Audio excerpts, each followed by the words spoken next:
వైపున బంగారం కొనద్దని నరేంద్ర మోడీ పిలుపునిస్తే 70% అమ్మకాలు పడిపోయినాయి. అంటే భారతదేశపు ప్రజలు నరేంద్ర మోడీ పిలుపుకి ఆ స్థాయిలో స్పందించారు. కానీ తమిళనాడులోని విజయ్ ప్రభుత్వం మాత్రం 441 కిలోల బంగారం కొనడానికి ముందుకు వచ్చింది.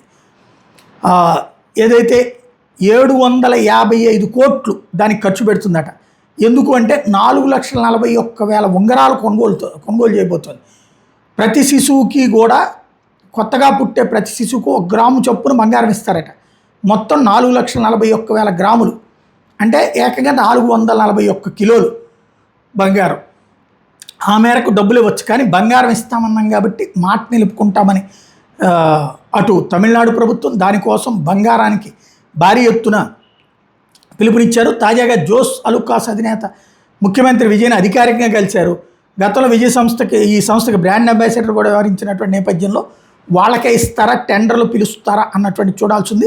టోటల్గా 756 కోట్లు ఖర్చు పెట్టబోతున్నారు.